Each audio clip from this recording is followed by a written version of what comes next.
Hai pelajar semua, saya Cikgu Hafsah. Hari ini kita akan belajar tajuk hak-hak pengguna. Hak pengguna merujuk kepada hak dan perlindungan yang diberikan kepada pengguna bagi memastikan mereka dilayan secara adil, selamat dan beretika dalam setiap urus niaga pembelian barangan atau perkhidmatan.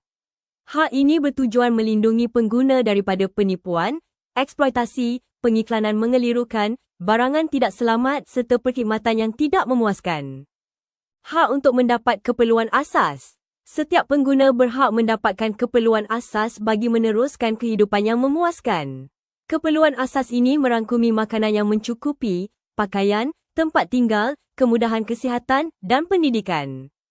Hak ini penting kerana ia menjamin kelangsungan hidup dan kesejahteraan pengguna. Di negara kita, kerajaan menyediakan subsidi beras, minyak masak dan skim perumahan mampu milik untuk memastikan rakyat berpendapatan rendah tetap dapat memenuhi keperluan asas mereka. Contoh, seorang pengguna berhak mendapat barang makanan yang bersih dan dengan harga berpatutan di pasar raya. Hak kedua ialah hak untuk membuat pilihan. Pengguna berhak untuk memilih daripada pelbagai jenis barangan dan perkhidmatan yang ditawarkan pada harga kompetitif dengan jaminan kualiti yang memuaskan. Pengguna boleh membuat pilihan berdasarkan pertimbangan sendiri, tanpa sebarang paksaan. Contoh, seorang pengguna yang ingin membeli telefon bimbit dan berhak memilih antara jenama yang berlainan berdasarkan spesifikasi, harga dan ulasan pengguna lain. Hak ketiga ialah hak untuk mendapat ganti rugi.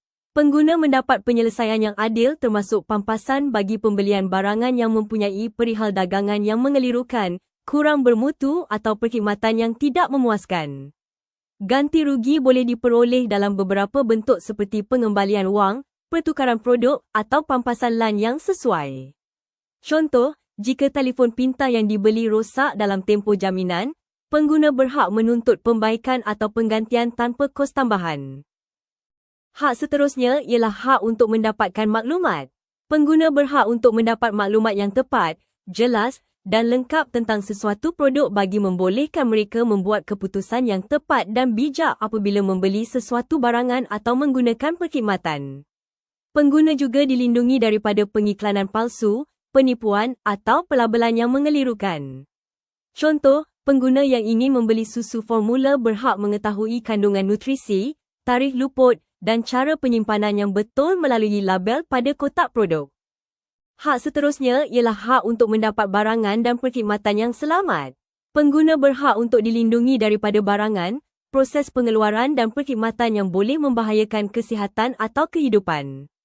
Perlindungan ini penting agar pengguna tidak mengalami perkhidmatan kesan negatif daripada penggunaan produk atau perkhidmatan. Contoh, pengguna berhak dilindungi daripada risiko produk kecantikan yang mengandungi merkuri yang membahayakan kesihatan pengguna. Hak seterusnya ialah hak untuk menyuarakan pendapat.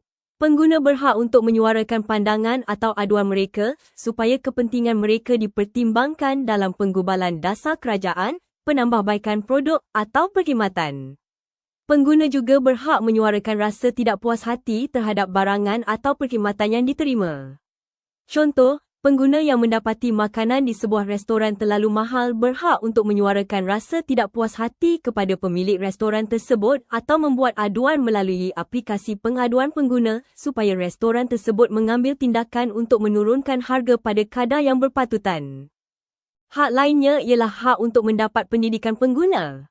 Pengguna berhak mendapat pendidikan dan kemahiran yang diperlukan bagi membolehkan mereka membuat pilihan bijak dalam pembelian barangan dan perkhidmatan serta mengamalkan hak dan tanggungjawab mereka sebagai pengguna.